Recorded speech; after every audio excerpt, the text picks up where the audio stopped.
This section will be on scientific notation and significant digits. It is section 5-3 in your textbook.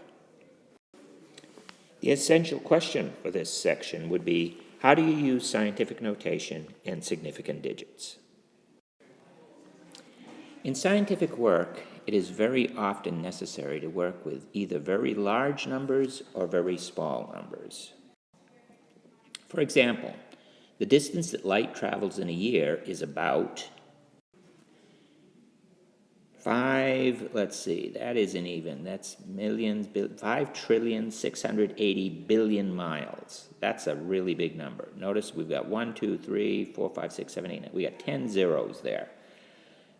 Similarly, the time that it takes a signal to travel from one component of a supercomputer to another might be 0.0000000024 seconds. So that is an extremely small number. Now, scientific notation makes it easier to deal with numbers such as these, whether they're either really big or really small. Both of these numbers could be written in scientific notation in the following manner. So the first number could be written as 5.68 times 10 to the 12th, and the second smaller number could be written as 2.4 times 10 to the minus 9th. Obviously, a lot easier to deal with than having to write all the zeros there that we had to write previously.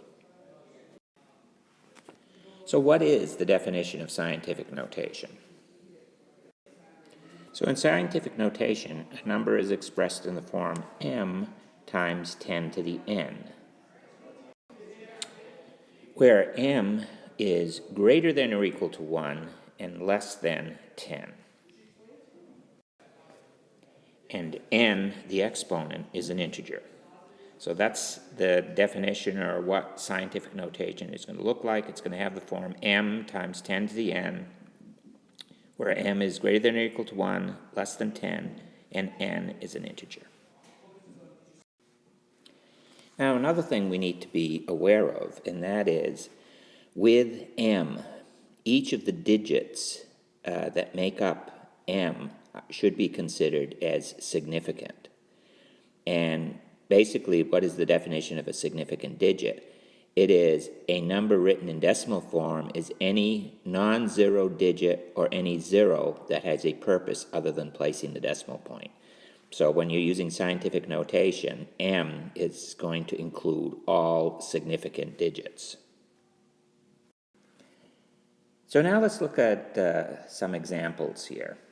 First of all, let's look at some ways, some numbers, and convert them to scientific notation. All right, the first example is going to be 70,040.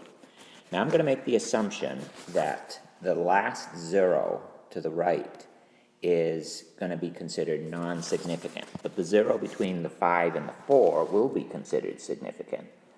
So if I write this in scientific notation, it's going to look like the following. We're going to have 7.50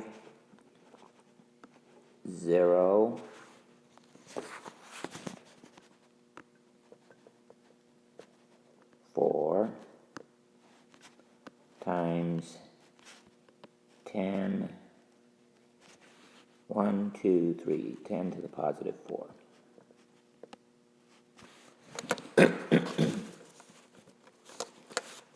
All right, so let's look at the second number, which is 0.0000702. Now the zeros just to the right of the decimal point are again going to be considered as not significant. So this, as a scientific notation representation, would be 7.02 times 10. Now it's going to be a negative exponent. We're going to move the decimal point 1, 2, 3, 4, 5 places, so it'll be the negative 5. And then lastly, our number is 3,050,000. Okay, now the 4 zeros to the right of the 5, I'm also going to assume are not significant. So this, as a number in scientific notation would look like 3.05 times 10 to the 1, 2, 3, 4, 5, 6. Okay? All right, one last thing we need to be aware of, and that is when you multiply or divide measurements. Okay, you're taking measurements and you end up having to multiply or divide them.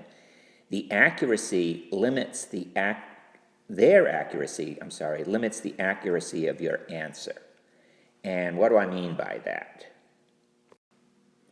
When approximations are multiplied or divided, the product or quotient should have the same number of significant digits as the least accurate factor.